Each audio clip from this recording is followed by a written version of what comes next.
So, ito na nga mga pre, no, bigyan po natin ng reaction tong kay Manny Pacquiao, no? O mga DDS. Anong sabi ni Manny Pacquiao sa mga DDS? Imulat nyo na yung mga mata nyo. Ha? Mag-isip-isip daw kayo. Naku po. Sinupalpal po ni Manny Pacquiao itong mga DDS. In short, dutae. Ganun din pala. Hindi pala in short. Diba? So, ito po, no, bigyan po natin ito ng reaksyon. Ayan oo. Sa hindi pa po nakasubscribe sa ating channel, huwag kalimutang mag-subscribe. Diba? At syempre, huwag kalimutang mag-like, share, at subscribe. Okay. So, yan mga pre, meron din tayong Facebook page, Ballpointman 2.0. Ganun din po sa ating TikTok, Ballpointman 2.0. So, eto na nga mga pre. No, simulan na po natin, no?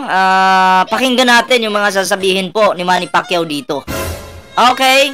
Alright. Tuloy natin. Sir, nung 2022 presidential elections, isa kayo dun sa naging hardest critic ni dating nung nooy candidate na si Ferdinand Marcos Jr. Gaano kahirap sa inyo para mag-consider na una, lumipat sa kanyang partido at ngayon ay tumakbo sa ilalim ng party niya? Kasi ito bago magsalita si Manny Pacquiao, kasi noon may mga binitawang salita po ito si Manny Pacquiao patungkol dito sa mga Marcos, lalong-lalo na kay Pangulong Bongbong Marcos. No, may mga binitawan po siyang salita. Pero ako, ang tingin ko doon, nagkamali po talaga si Manny Pacquiao doon, no? At least si Manny Pacquiao po ngayon ay namulat na po sa katotohanan. 'Di ba? Noon kumukontra siya sa mga Marcos, pero kasi nakita niya siguro, tinimbang niya. No? Kasi nakita naman niya yung pamamahala ng Marcos ngayon, ni PBBM, nakita niya. Siyempre ganun din. Kaya Digong nakita niya. So, siguro, tinimbang niya, alin yung mas maganda. 'Di ba? Syempre, ito si Manny Pacquiao, pastor, 'di ba? Pastor ba? Correct nyo nga ako sa comment kung pastor ba si Pacquiao. Basta alam ka, born again yata to si Pacquiao. So, sa relihiyon po, na born again, or kahit ano namang relihiyon, wag lang kulto, bawal naman po talagang pumatay. 'Di ba? So, kaya siguro yan, kinokontra ni Manny Pacquiao itong mga dutae. Itong mga DD shits. Okay? So, ito po, pakinggan po natin. Hindi naman po nag-criticize ako ng todo sa ating Pangulo. Ang tinanong lang ako ng media noon na about sa korupsyon. Sabi ko, kung may ninakaw, dapat ibalik. Tama naman. Kung may nakaw, dapat ibalik. Kung meron. Diba? Oo. Tama naman. Kung may ninakaw, ang konstitusyon natin, ang gobyerno natin kailangan ng due process. And then at kung may ninakaw po ang mga Marcos, dapat may nakulong na po. 'Di ba? Kung may ninakaw. Oo. Dapat may nakulong na. Kasi may batas naman tayo eh. Yung iba kasi diyan, pare, sabi magnanakaw yung mga Marcos, ganito ganyan. Diba? Siguro bukas talakayin po natin yung yung yaman, no? Ng mga Marcos. Kasi sinasabi nila magnanakaw daw eh. Oo. Kung ano kasi yung naririnig nila sa mga dutae, ina-absorb ng utak ng mga dutae supporter. At yun din yung sinasabi nila. Walang research. In short, anong tawag sa kanila? Mga bobo! Yun naman talaga yung tawag sa kanila. Ulitin mo nga! Mga bobo! Si Larry Gado naman talaga. Isa pa nga! Mga bobo! Isa pa nga! Istoryahe! Hoy! Hindi na nakinig. Okay, tuloy natin to. sa aking pagkakaalaman, bayan, siguro sa habang panahon, ito, imulat natin ang mga mata natin dahil may matatalino naman tayo. Mga DDS, imulat nyo daw ang mga mata nyo. Dahil matatalino naman daw tayo. Oo. Yung iba dyan, kahit may utak naman, kahit papaano, hindi po pinapagana. Diba? Ang gusto nila maging sunod-sunuran habang buhay. Ang gusto nila magsigaw-sigaw ng duta eh! Duta eh! Oh, yan po yung trip nila eh. Diba? Trip nila yun. Eh, bakit nga ba ganun? Diba? Wala tayong magawa. Sabi ko nga, trip nila eh. Oh. Imulat natin. Lagi nating sinisisi ang pamilya Marcos pagdating sa korupsyon. Oh. At least, sabi ko nga, at least si Manny Pacquiao namulat na. Kaya nga, nakita ni Manny Pacquiao kung ano yung nangyayari ngayon at noon. Ano yung administrasyon ngayon at noon. Namulat po si Manny Pacquiao. Kaya nga, gusto niya kayong dalhin dito sa liwanag. Gusto niya kayong kunin sa kadiliman. Diba? Oh, imulat niyo daw yung mga mata ninyo. Anong ibig sabihin? Unang-una, mag-research kayo. Pangalawa, wag fake news. Diba? Pangatlo, dapat sinusuportahan nyo kung ano yung tama. Hindi yung, ay, idol ko to, kahit mali, susuportahan ko pa rin. Hindi ganun. Diba? Imulat nyo yung mata nyo. Bawal yung tanga. Ganun. Wag tatanga-tanga.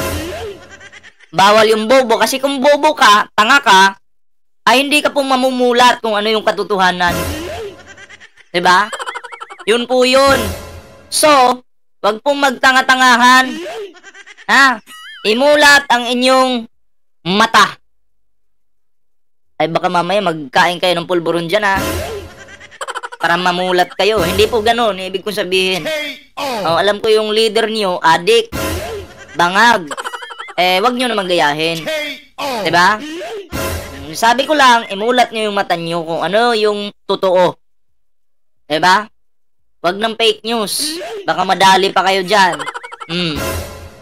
Hindi pa natin nakikita na sa panahon ng Marcos, ang bansa natin number 1 sa ekonomiya. May kurap pang bansa na number 1 sa ekonomiya. Oh, yun. Kasi sabi ni Pacquiao noon, magnanakaw daw po ang mga Marcos. So dahil namulat siya, siguro na pag-aralan niya yung pamilyang Marcos. At least, 'di ba? Nakita niya yung katotohanan. Ang tanong dito, may kurap bang kumbaga umaangat yung ekonomiya? Ekonomiya, 'di ba? Pasensya na, nabubulol ako. Oo. Meron bang ganoon? Pag bumagsak po ang ekonomiya, ibig sabihin, kurakot po ang namumuno. Ganon yun. Diba? Sige. In reality lang ha, in reality lang. Ngayon, hindi kurap ang bansa natin, sad-sad tayo. For how many decades, pabagsak ng pabagsak ang ekonomiya natin. Lalo na sa pag-upo ni Digong. Imbis na maraming mga investor ang papasok dito, hindi po nakapasok or hindi pumasok. Bakit? Sino ba namang mag-i-invest? Ang pangunahing negosyo ng mga dutae, bato. Pangalawang negosyo, patayan. Or kahit mga negosyante, walang pumasok. Kasi sino ba namang magtatayo ng negosyo dito kung puro patayan yung nangyayari sa ating bansa? Kahit ako, kung isa akong negosyante, hindi ako magsasayang ng pera ko dyan. Baka ma-damage pa. Paano ako kikita sa negosyo ko kung ako hindi kita, ako loke? Hindi ko gagawin yan. Maraming mga Pilipino na walang trabaho. Yan ang hinahanap ko. Yan ang gusto kong i-establish, yung legacy. Na makagawa tayo ng legacy. Ito hindi para magpayaman. At nakita ko ang programa ng Pangulo dito sa bagong Pilipinas na magkaroon ng trabaho ang bawat Pilipino, umasinso ang pamumuhay ng bawat pamilya. Yun. Tama yun. At least, si Manny Pacquiao ay sinusuportahan po ang ating mahal na Pangulo ngayon. 'Di ba? Kasi ang gusto lang naman po ng ating Pangulo ay umangat. Ang bawat pamilya makakain ng 3 beses sa isang araw. Okay na 'yun eh. Solved na 'yun eh. No, pero hindi naman po biglaan na pag-upo ng Pangulo, 'yun na agad 'yun. Biglang gano'n na agad. Hindi po. Step by step 'yan, may proseso 'yan. Actually, yung 6 years nga, kulang pa po 'yan. Kulang pa po yung 6 years na pamumuno. Kasi, mahirap kasi. Halimbawa, eto, yung ating Pangulong Bongbong Marcos, nagtatrabaho para sa bansa. Tapos mapapalitan ng another presidente. Mamaya, kung masamang anak ng dilim yung makapalit,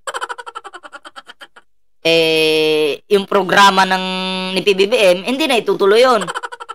Oh, diba? Yun. Kaya minsan, ang ating bansa hindi po umuunlad. Katulad ni Marcos Sr. noon. Oh, masingit ko lang po si Marcos Sr. Maganda yung mga proyekto niya, mga programa niya. Nung napalitan po ng presidente, ay hindi na po natuloy. Diba? Hindi na. Oh, so yung bansa natin unti-unting bumagsak dahil diyan. Oo. Real talk lang po tayo Yun po yung totoo dun eh. Oh.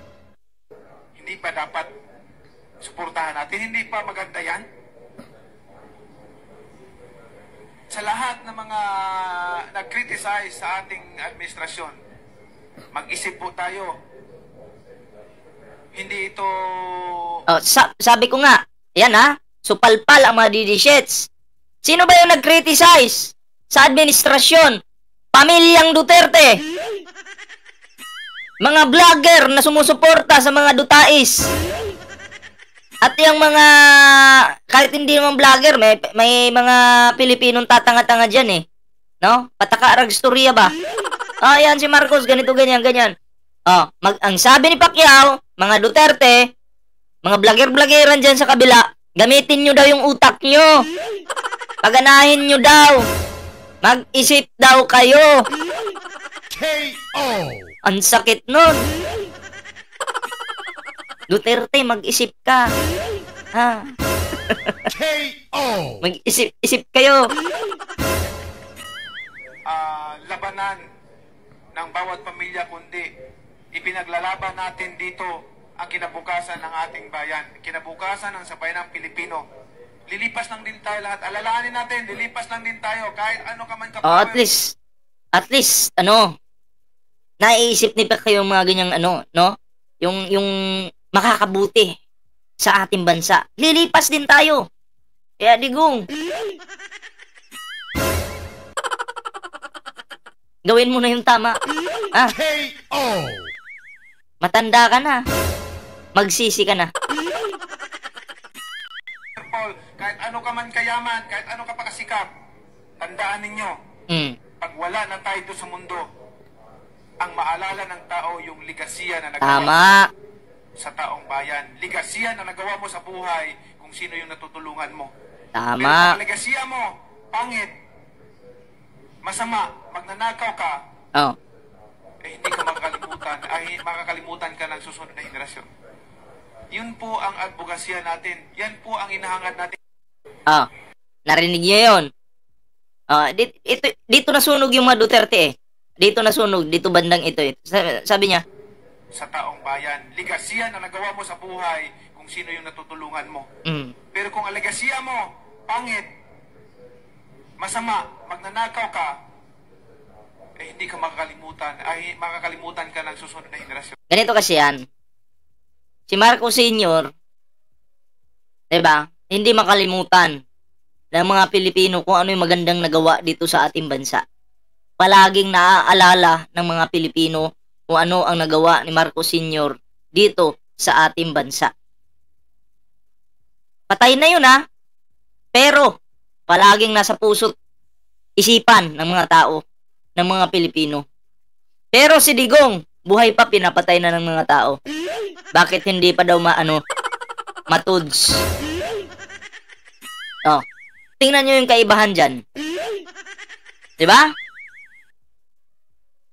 Ang layo ng diferensya, diba? Buhay ka pa, gusto ka ng... Buhay ka pa, pinapatay ka na sa isipan nila. Ayun yun. KO. Ang sakit naman nun. Diba? So anyway mga pre, yun lang po muna yung ating video. At syempre, meron po tayong ano dito, Facebook page. Yan. Saan ba yung ating Facebook page? Yan, ang ating Facebook page. Sana po ay inyong supportahan, i-follow. Sa hindi pa po naka-follow sa ating Facebook page, ayan, follow na po ninyo, Ballpoint Man 2.0. At meron din po tayong TikTok, Ballpoint Man 2.0 din po. Ano? Sunog ang mga Duterte. Sinong nagsunog? Si Manny Pacquiao. Hindi lang po mga Duterte ang nasunog, pati yung mga vlogger-vloggeran dyan sa kabila. Sabi nga ni Manny Pacquiao, magising na kayo. Mag-isip-isip na kayo. KO. Kung may isip kayo. Saan mga pre, alam po muna yung ating video. Ingat-ingat. Bye-bye. And kita-kits po ulit mamaya.